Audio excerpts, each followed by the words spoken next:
여러분, 한 사람이 이렇게 산다는 것은 혼자 사는 것이 아닙니다. 뭐 생각해보면 어릴 때는 부모님의 전적인 그런 보살핌이 있었습니다. 형제의 도움도 있었습니다. 학교 선생님의 도움이 있었습니다. 친구들의 도움이 있었습니다. 이웃의 도움도 있었죠. 뿐만 아니라 우리를 지키는 경찰이나 국가의 도움도 있었습니다. 우리는 수많은 사람들의 도움으로 여기까지, 이 자리까지 오게 되었습니다. 그래서 여러분, 우리가 이렇게 살고 있는 것입니다. 자, 생각해보면 우리는 그저 혼자가 된 것이 아니라 누군가의 도움으로 여기까지 왔고 앞으로도 그렇게 살아갈 것입니다. 그 수많은 도움 중에서 빼놓을 수 없는 도움이 있습니다. 누구입니까? 하나님, 우리 아버지이십니다. 여러분, 아멘입니까? 이 시간 본문을 통해서 주시는 말씀은 하나님이 우리를 도우셨다는 것입니다. 그런데 어떻게 도우셨는가? 어떤 은혜를 베푸셨는가? 하나님께서 지금까지 우리를 도우셨다고 12절에서 우선 말씀합니다. 보실까요? 사무엘이 돌을 취하여 미스바와 센사에 세워 이르되 여호와께서 여기까지 우리를 도우셨다고 그 이름을 에벤에셀이라 하더라. 이렇게 말씀하죠. 여호와께서 여기까지 우리를 도우셨다고 그렇게 말씀합니다. 여기까지는 원어로 보면 헨나를 쓰고 있는데 그 뜻은 여기까지, 지금까지입니다. 네, 그러니까 하나님께서 여기까지, 지금까지 도우셨다는 것입니다. 하나님이 우리 인생을 처음부터 멈추지 않고 여기까지, 지금까지 도우셨다고 말씀합니다. 그렇다면 여러분, 하나님이 여기까지 도우실 때 어느 때에 도우셨냐? 오늘 본문이 우리에게 분명하게 말씀하고 있습니다. 첫째, 하나님은 위기의 순간에 우리를 도우셨습니다. 7절입니다. 우리 함께 읽을까요? 시작.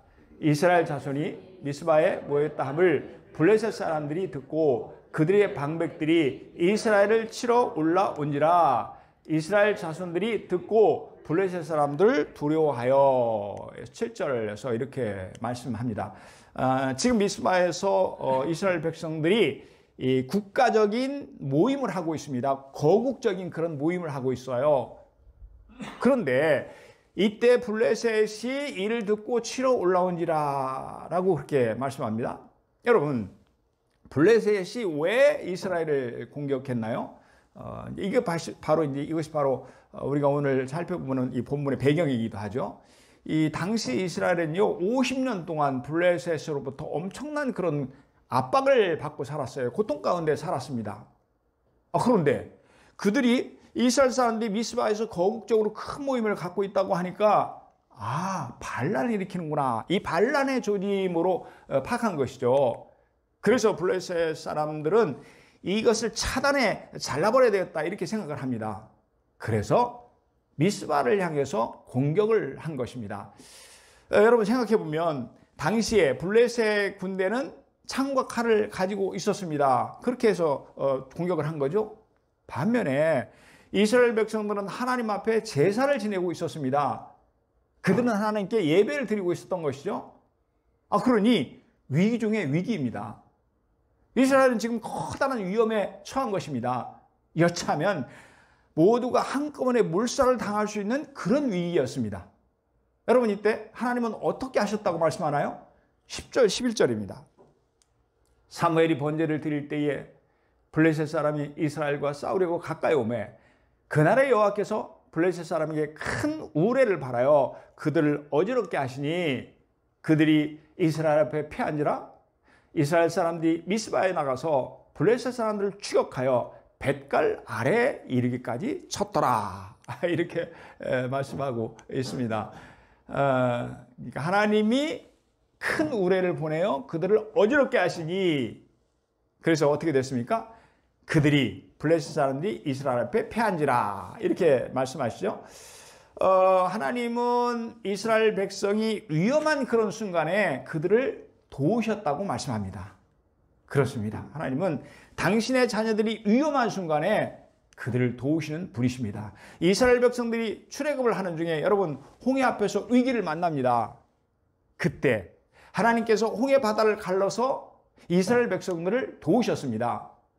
그런가 하면요, 여러분, 다니엘은 사자굴 속에서 죽을 수밖에 없는 위기를 만납니다. 그때 하나님은 사자의 입을 봉하심으로 말미암아 다니엘을 도와주셨습니다. 다니엘의 세 친구 사드락, 메삭, 아벳느고는 느부갓네살이 세운 신상에 절하지 않았다고 해서 뜨거운 불 속에 던짐을 당합니다. 죽음의 위기죠. 그때 하나님이 그들을 도와서 불의 세력으로부터 건져주셨습니다. 사랑하는 여러분, 하나님은 이스라엘 역사에서뿐만이 아니고 우리의 삶 속에서도 위험한 순간마다 우리를 도와주셨습니다. 119가 있죠. 119는 위험한 곳마다 찾아가서 이렇게 돕는 분들입니다.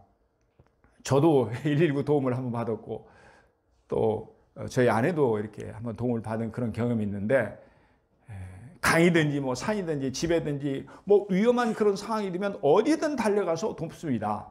이들이 바로 119 요원들입니다. 119가 있어서 얼마나 감사한지 모릅니다.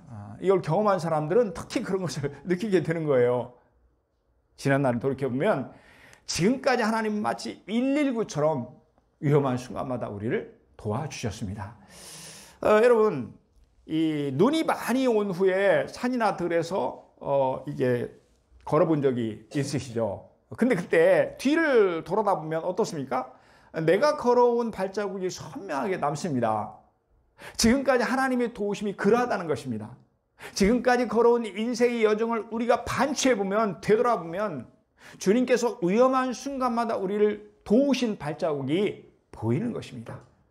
어떤 집사님이 간증이에요. 승용차를 타고 출근을 하는 중이었는데 이 앞에 이렇게 룸미러에 십자가를 걸어놨는데, 근데 그날따라 이 십자가가 자꾸 옆으로 틀어지는 거예요. 한쪽으로 틀어지는 거예요.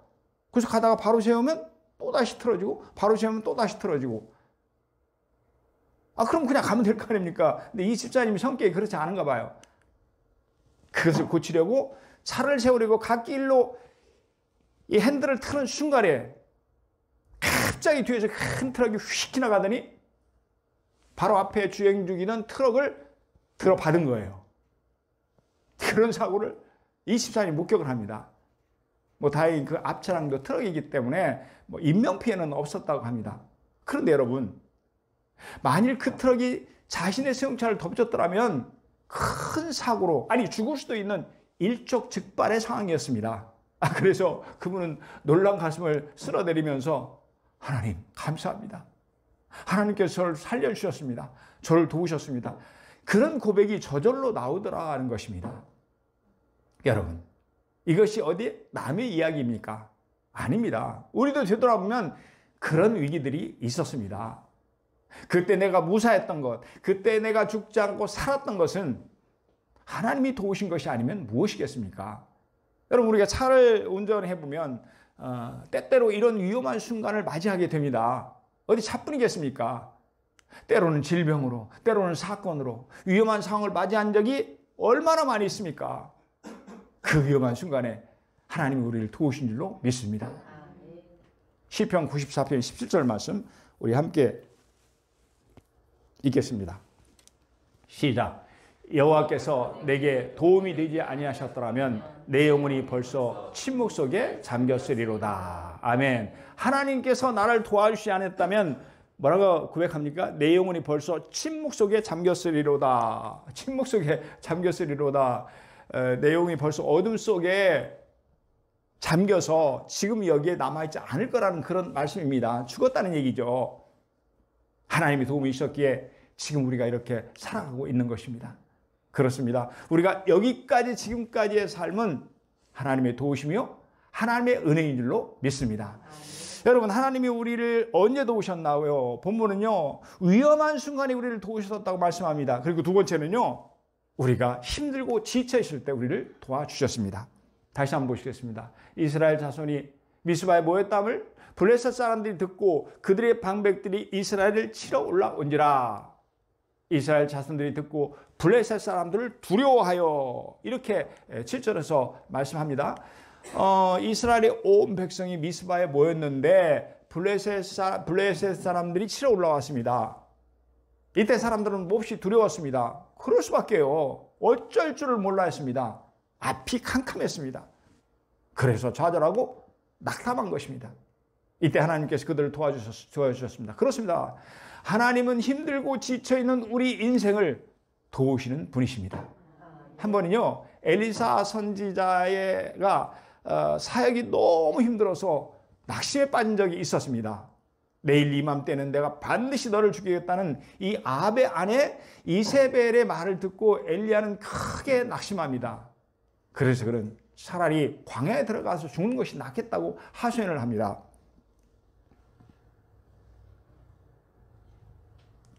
한 노대나무 아래 앉아서 자기가 죽기를 원하여 이르되 여호와여 넉넉하오니 지금 내 생명을 거두시옵소서.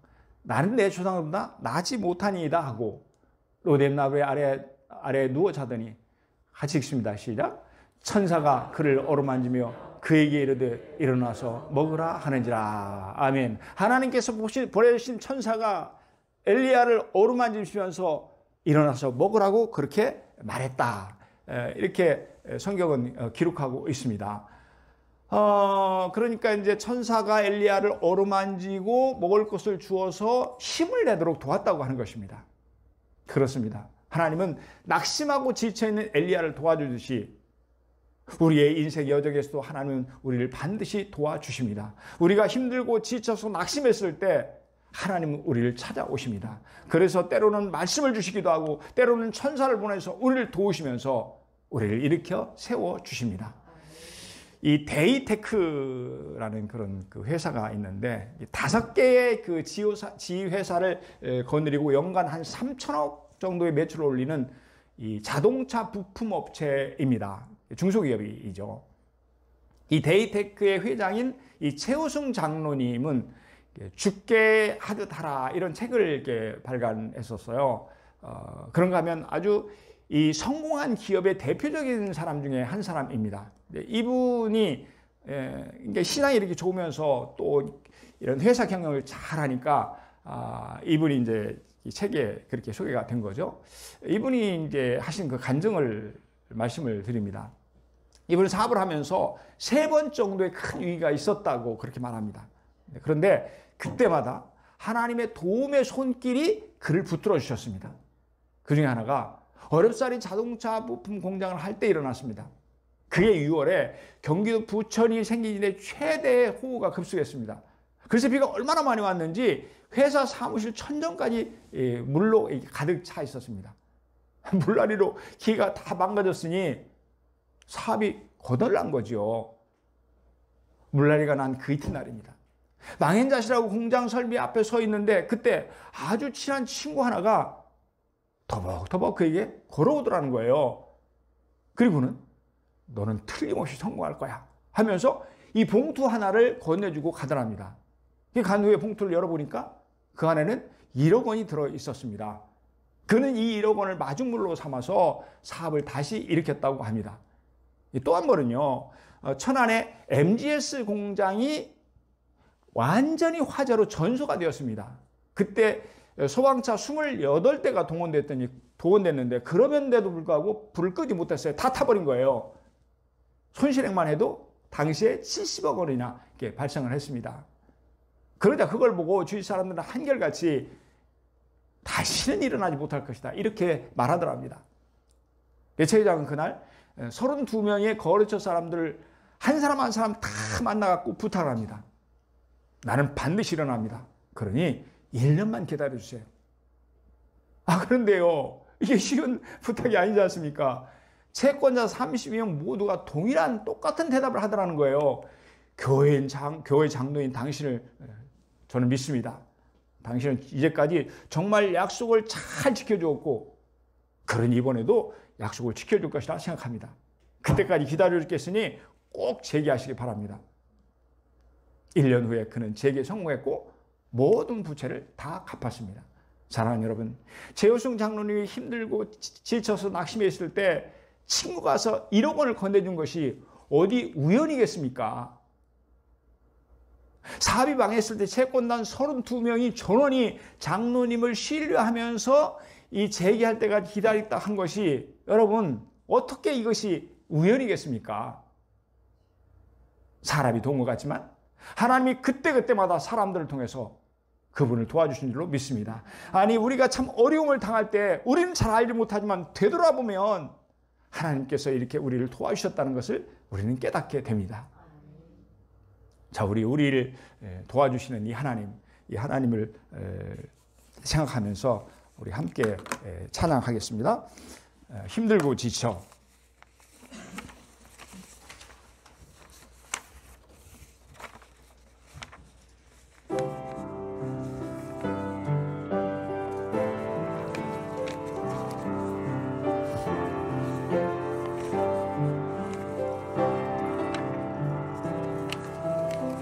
힘들고 지쳐 낭망하고 넘어져 일어날 저녁 없을 때에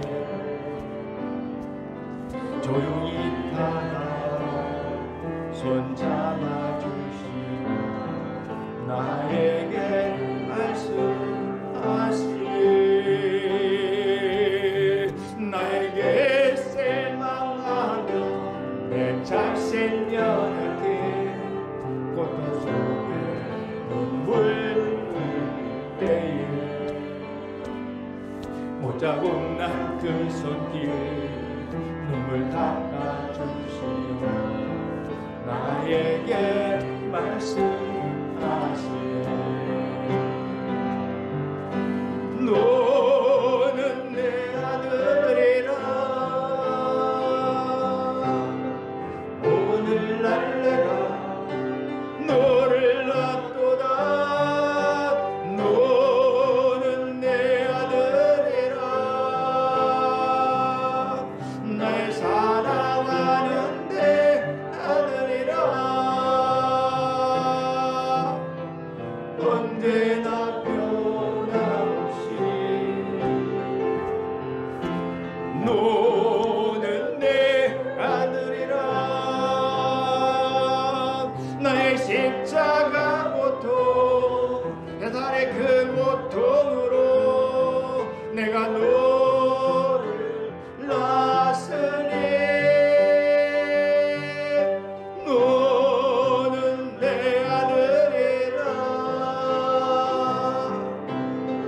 오늘날 내가 너를 낳도다 너는 내 아들이라 나의 사랑하는데 우리 다시 한번 고백하면 너는 내 아들이라 너는 내 아들이라 오늘날 내가 너를 낳도다 너는 내 아들이라 나의 사랑하는 내 아들이라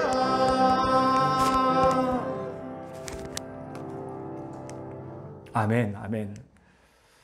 사랑하는 여러분, 그렇습니다. 우리도 마찬가지입니다. 돕는 방법은 달라도 우리가 지쳐서 낙심하고 있을 때에 우리가 지쳐서 힘들어할 때에 우리가 지쳐서 고난할 때 하나님이 우리에게 다가오셔서 우리를 도와주실 줄로 믿습니다. 하나님은 우리를 어떻게 도우셨나요? 위급한 순간에 우리를 도우셨습니다. 뿐만이 아니고 우리가 힘들고 지쳐 있을 때 하나님은 우리를 도우셨습니다. 그리고 세 번째는요, 그것뿐만 아니라 여러분, 하나님의 도우심은 삶의 작은 부분까지 이른다고 하는 것입니다.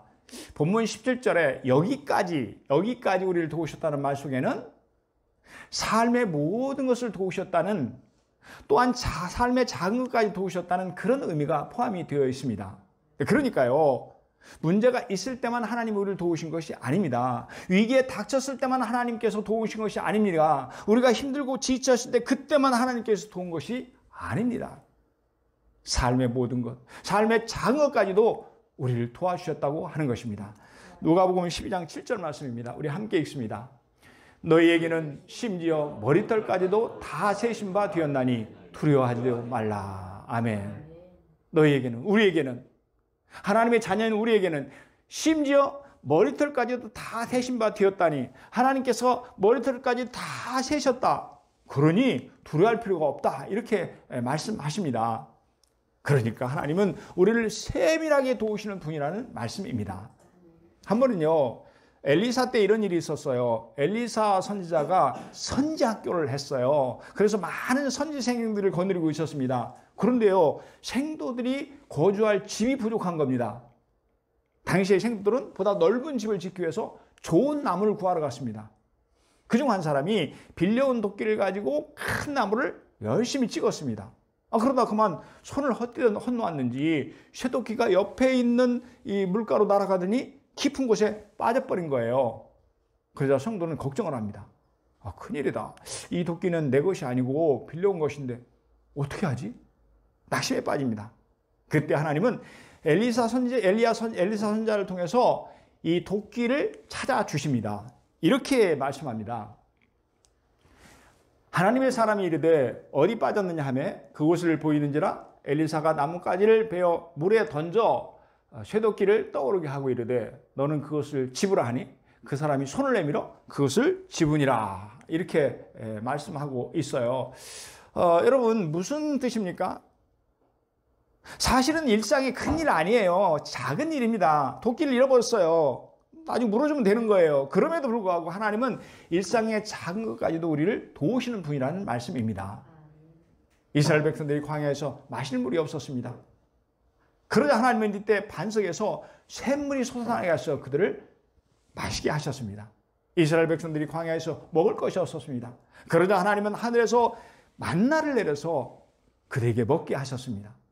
이스라엘 백성들이 광야에서 단백질 부족으로 허기져 있었습니다. 그러자 하나님은 이 홍해 바다 위에 날아다니는 메추라기를 바람으로 몰아다 주셔서 그들을 먹게 해 주셨습니다.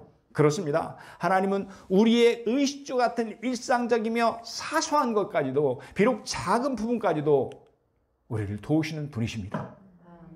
하나님의 도우심 마치 여러분 부모님이 자녀에 대한 세심함과 같습니다. 유치원이나 초등학교 때 애들이 다녀요. 초등학교 애들이 다녀요. 그럼 어떻게 합니까? 부모님은 아이를 아주 세심하게 보살펴 주십니다. 아이의 숙제를 챙겨주시고 옷을 챙겨주시고 먹을 걸 챙겨주시고 학교에 오가는 일을 일일이 도와주십니다. 여름이면 시원한 옷으로 챙겨 입히고 봄, 가을이면 철에 맞는 옷을 챙기고 겨울이면 두꺼운 옷을 챙겨주십니다. 또한 학년이 바뀔 때마다 참고서나 필요한 책을 챙겨주십니다. 그렇잖아요. 부모님의 이러한 세밀한 도우심으로 우리 아이들이 건강하게 자라나는 것입니다. 마찬가지로 하나님은 우리를 세심하게 도와주시는 분이십니다. 아멘, 아멘. 개척교회 목회자들은 보통 보면 학원에 잘 다니지 못합니다. 왜요? 물질이 그렇게 넉넉하지 못하기 때문에 그러죠. 그런데 하나님께서 이리저리 도우시더라는 거예요. 제가 아는 그런 목사님 한 분이 그런 간증을 하시더라고요. 개척 초기였는데 그 자녀를 학원에 보내고 싶은데 엄두가 안 나더라는 거예요. 지금 형편이 그렇더라는 거죠. 그런데 자기 교회에 등록한 분 중에 한 분이 그 학원 원장이 있었다고 합니다. 그 원장님이 어느 날은 목사님을 찾아오셔서 목사님 자제분을 저희 학원에 보내주십시오. 그럼 제가 고3까지 책임지겠습니다. 이렇게 하더라는 것입니다. 또 다른 목사님이 그런 간증을 하시더라고요. 초등학교 때 이 자녀가 피아노 학원에 보냈대요. 이 아이가 얼마나 피아노를 좋아하는지 피아노 학원을 어떻게 그냥 간신히 보냈대요. 그런데 그거 말고는 다른 학원에 보낸다는 소리는 엄두를 내지 못했다는 거예요. 그런데 들어보니까 이렇게 저렇게 하나님이 연결해 주셔서 그분의 자녀들이 독서 학원에도 가고 논술 학원에도 가고 영수 과목을 몇 년 동안 공부하게 해 주시더라는 것입니다. 그렇습니다. 돌아보면 사소한 것, 세밀한 것, 아주 작은 부분에까지 하나님이 우리를 도우실 줄로 믿습니다. 여러분, 본문에서 하나님이 이스라엘을 도우셨다고 했어요. 그렇죠. 위급한 때에도 그들을 도와주셨고 힘들고 지칠 때에도 도와주셨고 그것뿐입니까? 아주 작은 것, 세심한 것까지도 다 도와주셨어요. 그런데 이 본문에서 그렇게 도와주신 그 결과가 어떤 것이었냐 하는 것입니다. 우리 본문 성경책을 같이 한번 읽겠습니다. 13절, 14절의 말씀인데요. 도와주신 결과에 대해서 하나님은 성경은 이렇게 말씀합니다. 13절은 제가 읽고 14절 함께 읽겠습니다. 이에 블레셋 사람들이 굴복하여 다시는 이스라엘 지역 안에 들어오지 못하였으며 여호와의 손이 사무엘이 사는 날 동안에 블레셋 사람들을 막으시며, 같이 합니다. 블레셋 사람들이 이스라엘에서 빼앗았던 성읍이 에그론에서부터 가드까지 이스라엘에게 회복되니 이스라엘이 그 사방 지역을 블레셋 사람들의 손에서 도로 찾았고 또 이스라엘과 아모리 사람 사이에 평화가 있었더라. 아멘. 뭐라고 합니까? 14절 하반절에 보니까 이스라엘과 아모리 사이에 평화가 있었더라 이렇게 말씀합니다. 이것을 우리의 삶에 적용해 보면, 우리의 지금 실생활에 적용해 보면 우리는 지금 하나님의 도우심으로 평안을 누리고 있다는 거예요. 또한 이스라엘에서 빼앗았던 성읍이 이스라엘에게 회복되니 이렇게 말씀합니다. 적용해 보면 빼앗겼던 영역을 다시 되찾아서 하나님의 도우심으로 지금 우리가 누리고 이 축복을 누리며 살고 있다는 것입니다. 또 뭐라고 합니까? 블레셋 사람을 막으심에 하나님의 도우심으로 우리가 지금 안전한 생활을 하고 있다는 그런 말씀입니다. 그렇습니다. 지금까지 우리가 이렇게 평안하며 안전하게 생활하며 삶의 풍요를 누리고 있는 것은 전적으로 하나님의 도우심이 있었기 때문이라고 하는 것입니다. 그래서 사도 바울은 하나님의 도우심에 대해서 이렇게 고백합니다. 우리 함께 읽겠습니다. 시작.